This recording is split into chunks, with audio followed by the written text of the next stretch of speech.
We've previously talked in the class about why it is that a pure sinusoidal function is marginally stable but is not stable. So let's look at why this is the case. So in this MATLAB file I've demonstrated that I have a time step about a hundredth of a second, and I want to simulate about 50 seconds worth of this system. So I'm starting with the frequency omega of 1, and I decide that I'm going to have an input to the system which is going to be a step input. So it's a value of 1 for the entire length of time that we're doing this simulation. So I'm going with my input being 1, and I'm defining a transfer function which is a sinusoid of frequency omega.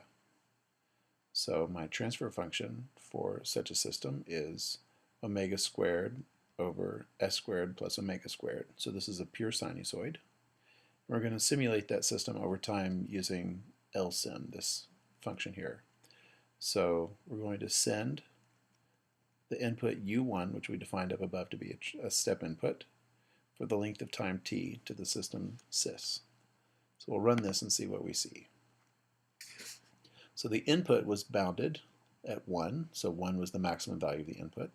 And we see that we have an output which can be bounded by the number 2, so it's always between 0 and 2.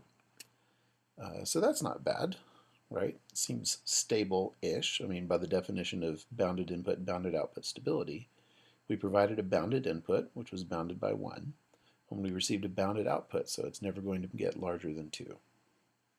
But this can be a little bit more complicated if I decide that instead of sending an input, which is just a step function, I'm going to send an input which is also a sinusoid.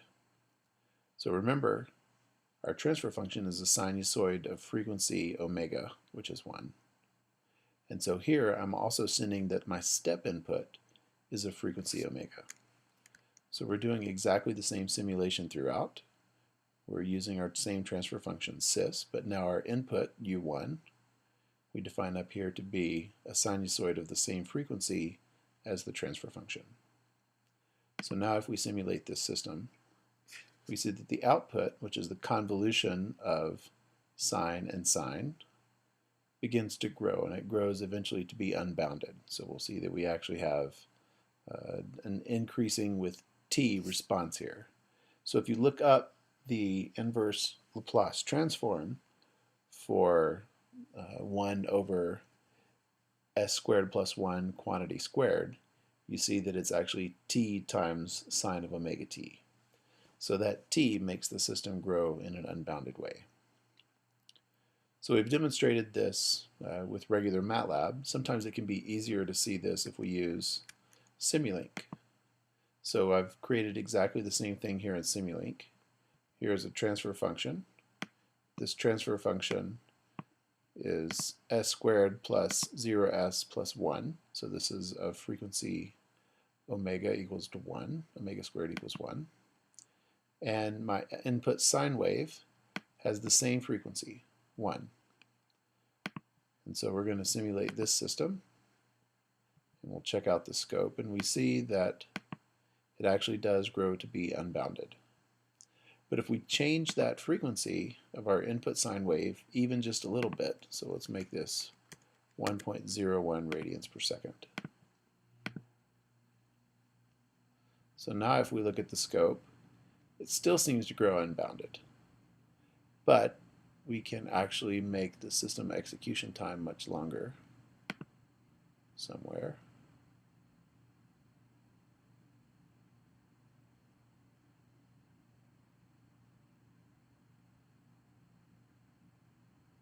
Go. Nope, that's not what I want.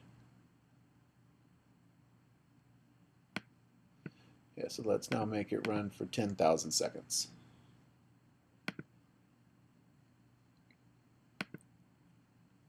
So now if we look at the scope, hopefully this will work, we see that even though it seemed like it was going to be out of control, it is actually bounded by some value. So even a small amount of difference in the frequency will mean that we get a bounded value. So we can actually make this a little bit more clear by making, instead of 1.01, I can make this frequency 1.1. So now we can definitely see that the system is bounded in between minus 10 and 10. So it's not very pretty. We have a lot of oscillation in here. We can zoom in at some of these pieces here to see more what this looks like. So it's not a very beautiful looking signal, but it is a bounded signal. So this is why when you have repeated roots on the j omega axis that you have an unbounded growth in the signal. It's because the inverse Laplace turns out to become t times sine of omega t. But all you have to do is change the input frequency by just a bit. So I'll make this sine of omega times 1.1 times t.